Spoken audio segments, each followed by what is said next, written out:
Hello, and welcome to the first episode of Curating Good, the podcast where we help you merge value and purpose to create meaningful impact with those you want to reach in a world full of information overload. I'm your host, Evan Doyle, and I'm grateful to have you join me as together we curate more good. In this episode, we're going to start at the beginning by exploring the concept of curation. Now, when you hear the word curator, you might picture someone working in a museum or an art gallery, selecting and organizing exhibits. But curation isn't confined to galleries, museums, or libraries. It thrives in the most unexpected corners of our lives. I stand by the conviction that we're all curators at heart, each of us narrating, interpreting, and infusing meaning into our personal and professional spheres, all for the benefit of those we seek to engage. Think about it this way.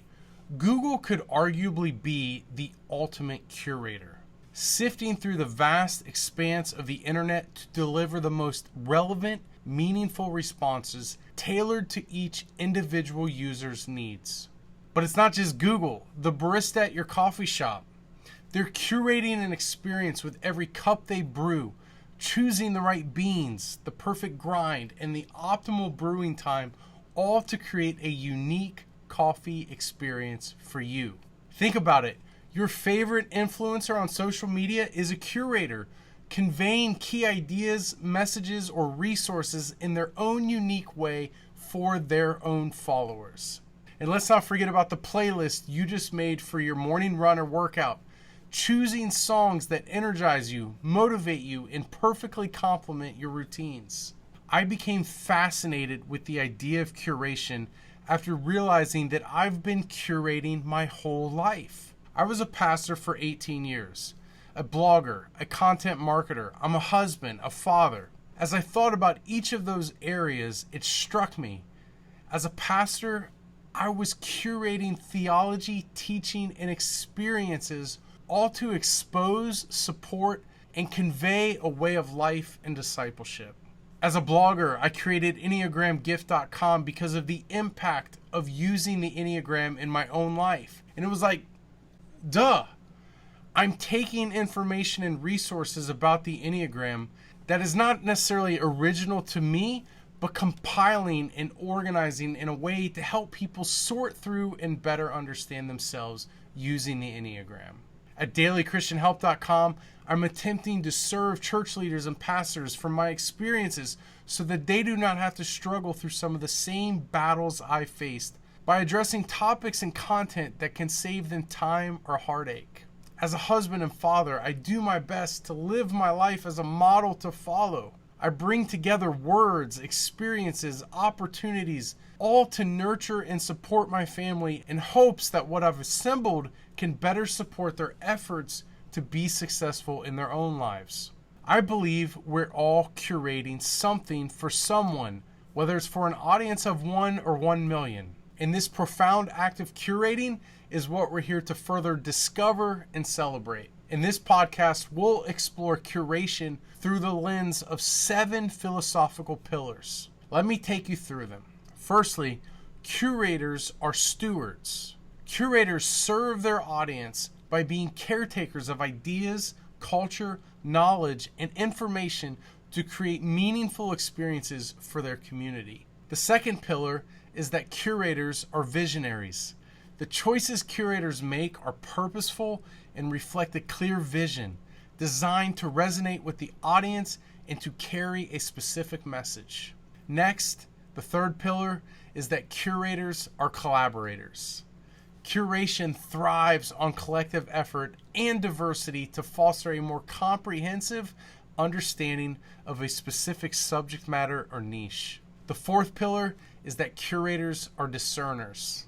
Curators exercise a keen sense of judgment in selecting content that can influence perceptions, support an idea, and promote engagement.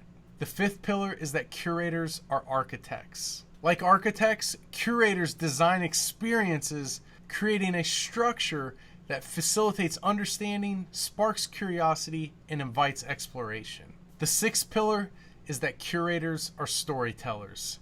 They weave together various elements into a coherent narrative to craft a story that communicates meaning and purpose. And lastly, the seventh pillar is that curators are givers. They share their work as a gift to society, enriching their audience's life and experiences.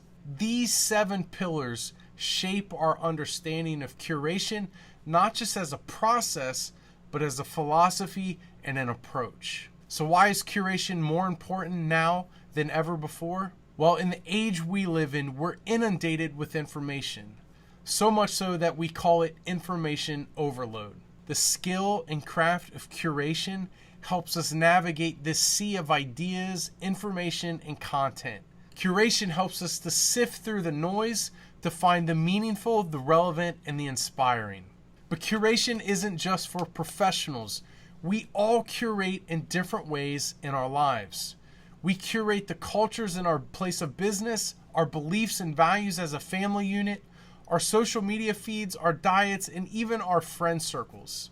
And by being more intentional, more discerning, we can curate good in our lives and for those that we want to reach. This podcast is about empowering you to become a better curator. We'll explore different aspects of curation, speak with experts, and share curated collections of good things. So whether you're a professional curator or someone just looking to curate more good in your life, there's something here for you. Before we wrap up, I want to share with you the good list. This is a collection of things that have caught my attention, brought me joy, or simply made my life a little better. First is the Enneagram test from Truity. If you're interested in personal growth and understanding yourself better, this is a tool that I found incredibly enlightening. Next, I want to recommend a podcast episode that really resonated with me. It's an interview with Mike Foster that Donald Miller conducts on the Business Made Simple podcast. I promise you, it's time well spent. Third, I've been hooked on this song called Chinatown by Bleachers. The fourth thing on this list is if you are a dual screen monitor person and want a portable option, check out the CocoPar USB portable monitor. The last thing on the list is I want to mention Darn Tough socks. I've recently got into more hiking, and trust me, a great pair of socks can make all the difference.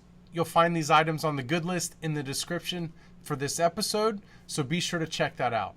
And keep in mind, some links may be affiliate links, which means I will earn a small commission. However, this in no way changes my recommendation. Hey, if you want to become a better curator to facilitate growth, build trust, create more impact, and broaden your opportunities, go to curatinggood.com and sign up for the free newsletter. Join us on this journey as we delve into the art of curation, and together, let's curate more good for those we want to reach and serve. I'll see you next time on Curating Good.